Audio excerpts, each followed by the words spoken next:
Olá pessoal, então eu começo agora uma sequência de vídeos com o objetivo de fazer uma análise técnica, didática, pedagógica dos 20 primeiros estudos do Rancid Opus 32, os 20 estudos em primeira posição. Por que eu faço sobre esse material? Porque é um material que eu já trabalhei literalmente com dezenas de alunos. É possível que eu já tenha feito os 20 primeiros estudos do Rancid com uma centena de alunos, é possível. Eu já trabalhei isso com vários alunos simultaneamente, em diversas etapas da minha vida pedagógica. Eu gosto muito desse material, eu acho um material extremamente útil, benéfico, um material muito bem pensado. E a primeira coisa que eu quero deixar nessa reflexão geral desse primeiro vídeo para vocês é exatamente isso.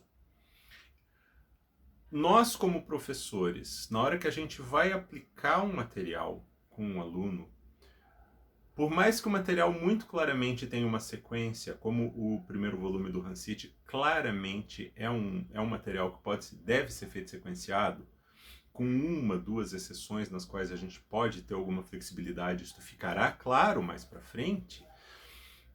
É um material que não basta que um professor olhe e diga, ok, eu vou fazer o número 1, eu vou seguir para o número 2 e vou seguir para o número 3, e não refletir sobre o que vai acontecendo com os seus alunos.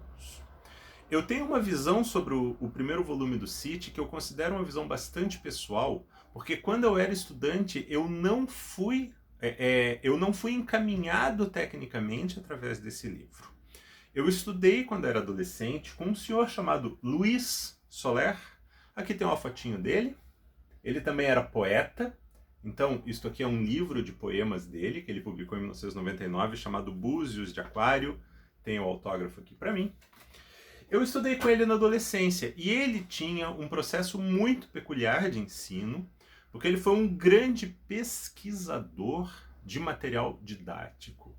Ele tinha uma imensa quantidade de fontes, uma coisa que é demonstrada entre outros materiais pelos volumes de estudo que ele publicou, nos quais ele seleciona quase 250 estudos de 42 autores diferentes. Este é o primeiro volume. Infelizmente, esse material foi publicado na Espanha em 1993, teve uma tiragem baixíssima e hoje é muito difícil de ser conseguido. O Soler aproveita alguns dos estudos do primeiro volume do CIT nessa sequência de estudos. Ele faz uma sequência na qual é uma sequência inteiramente dele, na qual ele vai colocando os autores e os estudos em uma sequência que ele pretende que seja progressiva, ele trabalha dessa forma. Então, eu fui conduzido no meu trajeto como aluno, não pelo primeiro volume do Rancid, pelo Don't Opus 37, pelo Kreutzer, pelo Rode, por essa sequência que os alunos da escola do Paulo Bozizio utilizam em geral. Eu fui conduzido por uma sequência muito peculiar, por um grande amálgama de muitos autores de estudos.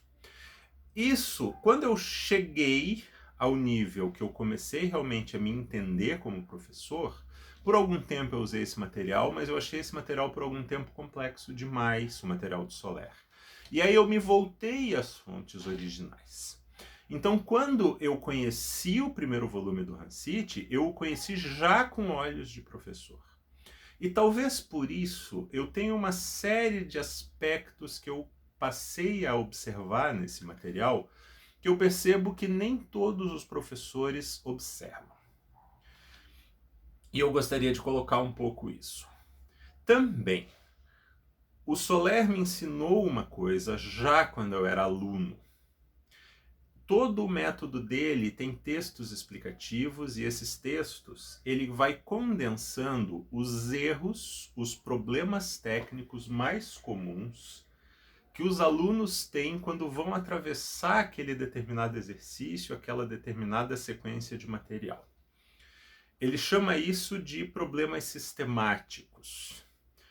E quase sempre ele procura relacionar esses problemas com questões anatômicas e fisiológicas da nossa relação com o instrumento. era um método muito racional. Ele chamava o material dele de estudo racional do violino, por isso o nome dessa conta é violino racional, certo?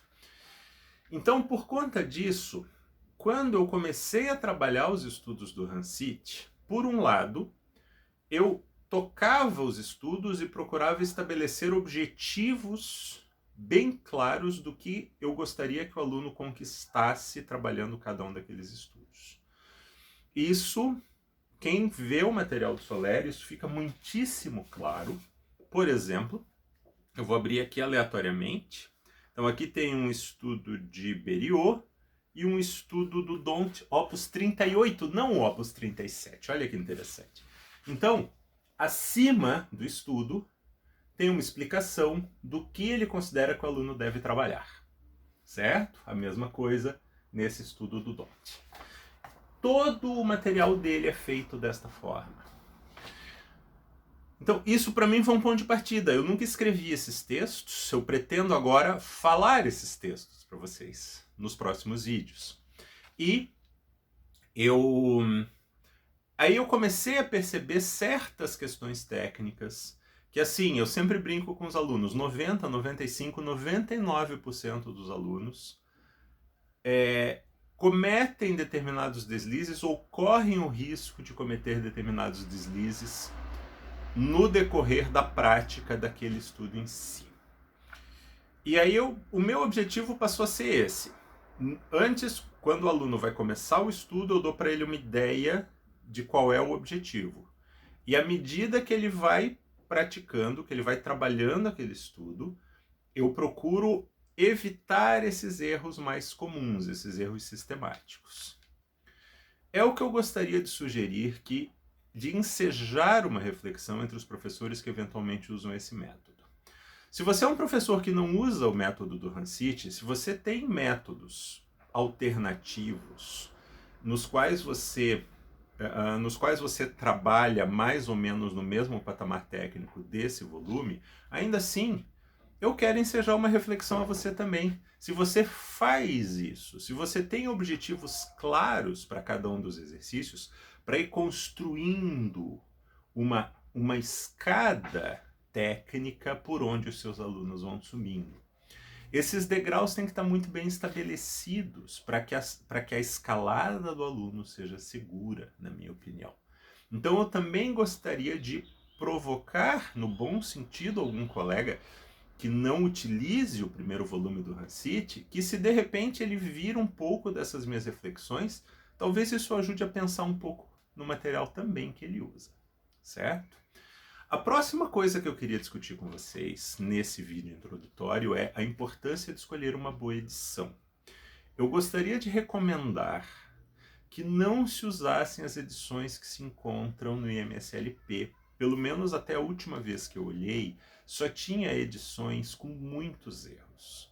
Erros de notas, erros de ritmo, erros de dedilhado. Então, são edições ruins de se utilizar. Por acaso, eu tenho uma edição da Schirmer que eu não encontrei esses dias. Talvez eu tenha emprestado para um aluno e não voltou. Felizmente, eu também tenho uma cópia de uma edição da Schott. E existe uma versão que eu não tenho pessoalmente, mas que eu já vi na mão de alguns alunos, e que é a que eu recomendaria a todos. Eu tenho a edição do Dont Opus 37 desse autor, Renato Zanettovich, um professor italiano que já apresenta uma abordagem muito moderna na revisão, especialmente no sentido de que durante todo o volume de estudos do Rancite, ele editou todos os volumes do Cite, da mesma maneira na edição do Dont Opus 37, ele apresenta não só dedilhados e arcadas, mas regiões do arco a serem utilizadas. Quando é que você deve usar menos arco, mais arco? O que é uma informação essencial na construção da inteligência sonora de um aluno e que, infelizmente, até 2 gerações atrás ainda estava muito a cargo da tradição oral. Felizmente, os grandes professores da segunda metade do século XX começaram a ser mais detalhistas com relação a isso. E lembrem, compreender esse aspecto de como você vai utilizar o seu arco é fundamental no aprendizado do instrumento. A gente não pode aceitar que simplesmente o aluno tocar razoavelmente afinado e com um som aceitável, a gente não pode achar isso o suficiente, né?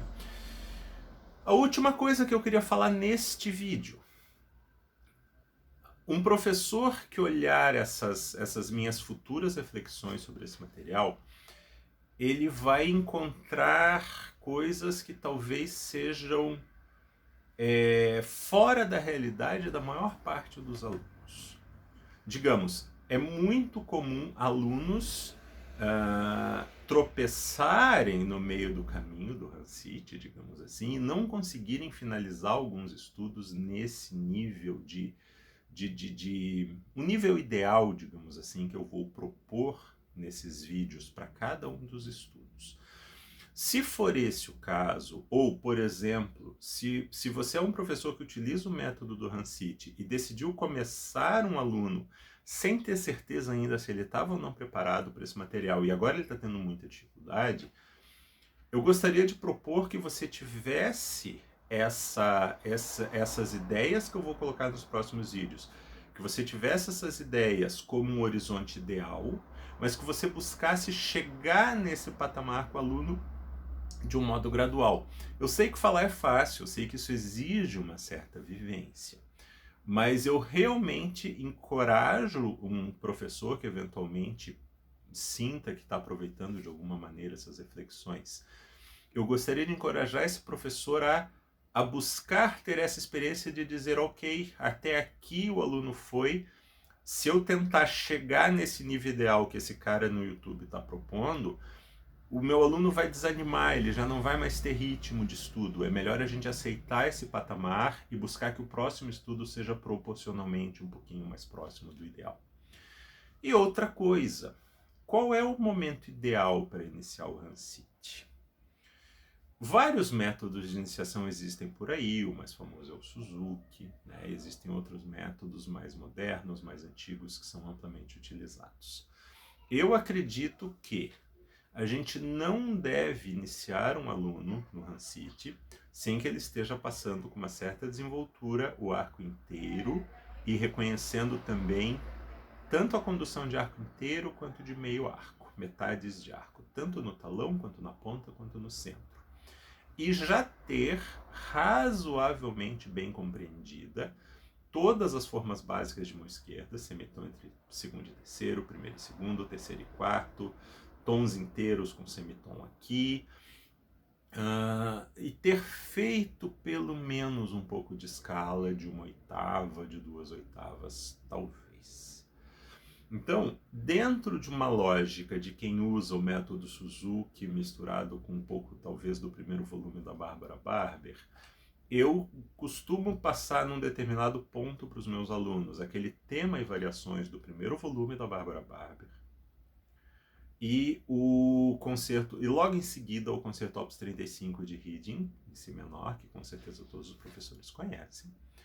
E quando eu chego nesse ponto, eu tento já iniciar simultaneamente o Hansit. É muito raro eu passar o Hansit antes disso, só se eu vir um aluno já com uma facilidade muito grande nas formas de mão esquerda e na condução de arco.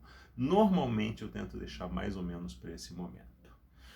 Mas também é uma coisa que depende da sensibilidade e da experiência do professor para encontrar não um ponto ideal de repertório, mas um ponto ideal de domínio técnico e de maturidade do aluno. Certo? Essas são as primeiras reflexões e, em breve, os novos vídeos nos quais eu vou pormenorizar um por um dos 20 estudos do Hansit. Muito obrigado, um abraço a todos.